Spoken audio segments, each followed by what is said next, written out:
ready for your blessing. Get ready for your miracle. God's got a blessing. Everybody say that with me. God's got a blessing. Come on, sing with me. If Sing you with really me. believe it. God's got a blessing. Come on, y'all bobbing out, y'all bobbing. God's got a blessing. Oh, yeah. Come on. God's got a blessing. God's got a blessing. God's got a blessing. With your name on it. God's got I don't know what this is called yet, but God does have a blessing with our names on it. I think we do forget that in times of hard times, but that's why we're here. That's exactly why we're here. Welcome to, I would say, my channel name, Kobe Griffin TV. I have no intro yet, but just post it, you know. My whole thing is just to get people more aware and to get the younger audience more bold in their faith, in their word. So we're gonna just see. That's what we're going through right now. So by the title of the video, first off, I want to welcome all the new viewers, all the old viewers, all three of y'all. I love y'all. All the old viewers, I love all y'all. All the new ones, I love y'all too. God does have a blessing. By the title, how battling lust is driving me to God. Now, I do have a beginning, middle, and end, like a typical person that has a speech, but I be rambling and I be yapping. So if I be yapping, please call my phone and tell me, hey, bro, you yapping. You know, let's get to the point. But in all seriousness, I do want to be honest and transparent with this platform that I have, and say that this is not gonna be always uplifting. It's not gonna always be sad. It's gonna like whatever I feel on my journey in whatever moment is how these videos will come across, right? I think that we sometimes believe that the journey with God is supposed to be, you know, sunshine and rainbows, and it's not. Like the moment you devote yourself to God is when everything starts to come down in the world, and you gotta really believe and have faith and trust in God, which is where I'm at right now. So right now my life is going great in terms of I know God has a plan, a blessing for me, but on the other side, on the worldly side, the human side of me is like, bro, like I do not like feeling like this. And it's a bunch of us like that who have the feeling right now. So with that being said, how battling lust is driving me to the Lord. Where do I want to start? I want to start by saying that, trigger warning for people who were sexually abused. I'm about to dive into it and jump back out. At a young age, I was sexually abused. And people who are sexually abused, they know that you either become hypersexual or just totally closed off from sexual actions. I took the hypersexual route. That's my story. So that's the origin of where my hypersexuality came from. And I want to be able to let you guys know how fluid and how transparent this battle has been throughout my entire life. So let's say at 10 years old, I was molested. I didn't get to until I was age 22 until I started to realize I need to have a change. Something has to change for me to become a better man, a better person, right? So, young age, I was molested. Okay, past that, I became hypersexual in terms of I saw women as objects for my entire life. I've had multiple sexual harassment, like detentions and suspensions and stuff in middle school and high school, and it came to a point to where I was blaming what happened to me as an excuse for my behavior. That only works at so long until you 25, 24 years old. I'm 24. When you my age and you like, the people that you start dating and being with are going to be like, okay, I feel sorry for you. I'm sad that happened to you. But what are we doing to get past this instead of using it as a crutch? Like, hey, like this is what happened to me and this is just who I am. And that's where I'm at right now. You know, that's where I've been at for the past couple of years, actually. I have on my notebook, it says, let's see. So I grew an addiction to porn and sex man, like kind of like every other man, just grew an addiction to porn and sex, and at a young age, being a young man, that's normal. Like we had stories on the at the table about like, you know, finding your dad's magazines or videos or pictures, DVDs, like stuff like that, or just it was cool to talk about sex and stuff at a young age, like in middle school, like 12, 13 years old, stuff like that. And most of my friends, they even told me like, hey, like I was also, you know, abused as a kid and stuff like that. When I came out of my mom, like, okay, now that all of this kind of makes sense. Like, you know, even some people that I know gloat about, hey, I lost my virginity when I was 8 years old to my son. Like, that's not cool. Like, even if you're 12 years old and lost to a woman that's like 25, that's the R word. That's not okay. But my story, not theirs, my story. So, I used the amount of women that I had or that I dated to put a value on myself. I've always valued myself on how many women I could get, how many women I could sleep with, like the prettiest girl I could date, like things like that's what I value myself on. That's what the entire world valued in high school, you know, like, you know, type of girls you get. That's, you know, that's the value we had. Girls, sports, stuff like that. Stuff that really didn't matter. But at a young age, who, you know, duh. So it came to a point to where I didn't like it no more. Truth be told, I began to have this conviction about it, and I wouldn't call it conviction at this stage, in the early stages, because I didn't feel convicted until I got older, out of college. So out of college, now I'm dealing with all these things. Now I'm alone. I could hit up whoever I want to hit up. I could talk to whoever I want to talk to. And all of it was rooted in lust.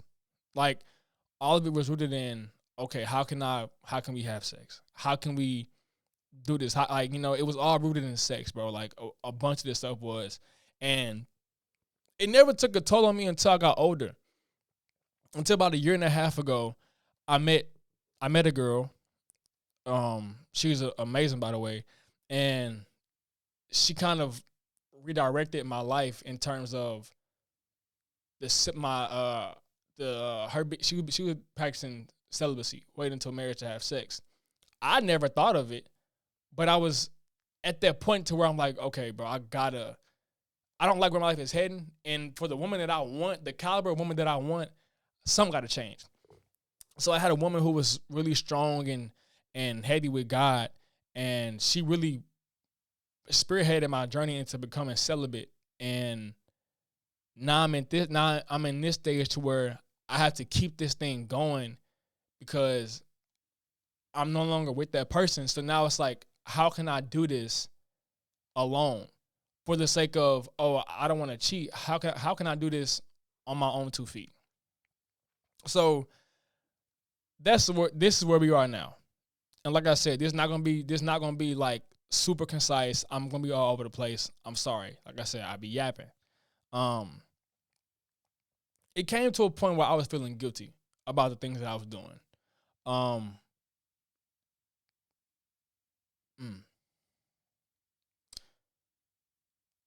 Not knowing that the feeling I got was conviction.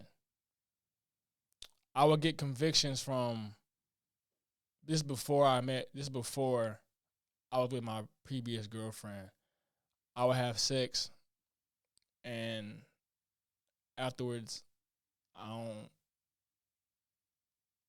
don't feel nothing. Like, you know how guys talk about post-nut clarity. Like, we joke about how oh, after I nut, I don't care about the girl no more. That's conviction. That's guilt. that's conviction. That's guilt. That's what it is. We disguise it as post-nut clarity, which is the devil's job. That's the devil's work. What it really is it's conviction. I have in my notes right here, I I was indulging in sin and was made aware of it by the Holy Spirit. I felt empty on the inside and I could feel it killing me. I could feel it. I could feel my sexual urges killing my spirit because I was so sex driven. I was so women driven, and I felt it killing me and hurting my inside. But with the habit that I have for my whole life, I get a girlfriend and I completely go cold turkey from it. And the things that I praised and glorified so much, I wasn't indulging in. So I didn't know how to operate as a man, as a regular human being that was not trying to see people sexually. And it was hard. It was hard. I wasn't perfect, but I was definitely trying, but it was hard, bro. And I found a verse in the Bible. It's 1 John 2:16. It says, "For everything in the world, the lust of flesh, the lust of the eye, and the pride of life comes not from the Father, but from the world." Never read something so powerful, so important to this situation until ever. Lust is from the world. Pride is from the world. I have so much pride in how many women I can have.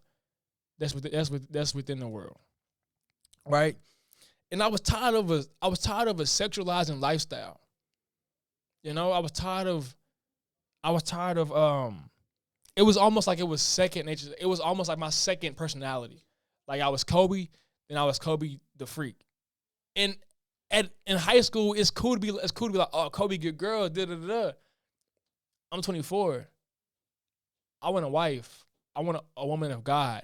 I want to become a man of God. I don't like that title. I hate it. People who watch my podcast, the podcast I was previously on, go to the old episodes. Go to the ones like the first fresh episodes, bro. That's not the man I want to be. I'm not ashamed of it because that's part of my story.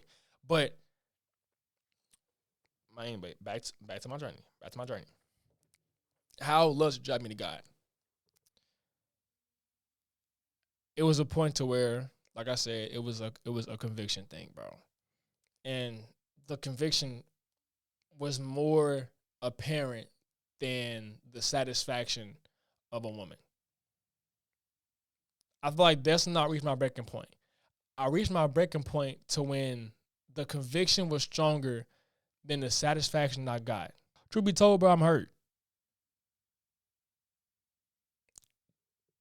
Truth be told, I'm hurt.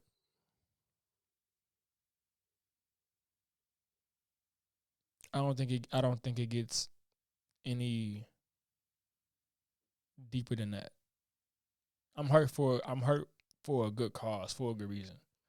I'm hurt because I feel myself betraying my body, betraying God, betraying the Holy Spirit, and it's really been getting to me.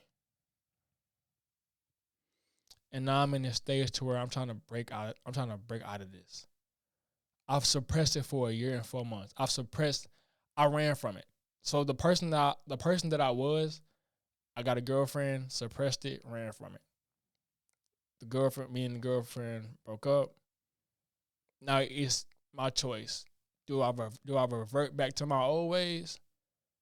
Do I try to look for a different avenue, a different way to live life that's more successful, that God deems is honest, like a man should live? I don't have the answers. I don't claim to be a Bible thumper. I don't claim to be the best Christian. I'm a very humble Christian. I mess up all the time. I'm never right. I'm always willing to listen and sit back and listen and learn. But truth be told, I'm hurt in your journey because throughout my life I've hurt so many people through lust, and it's not always rooted in sex. It can be rooted in it's a verse in the Bible talking about like the moment a man looks is committing an adulterous act. That might be in Proverbs. I'm not sure what it's in. But even looking at somebody while you have a woman, it's in that way, even if you don't act on it, it's not right. In reality, bro, this is a journey that I think most men battle with, and we just disguise it as I'm a man. The whole point of my journey is to go with it. My whole point of this is to go on my journey through the tough times.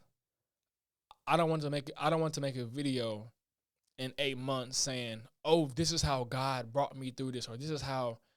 I want to be able to have documentation of me right now feeling like crap, me feeling terrible, and have video evidence from now up until whenever that time is. Like, God, I did it.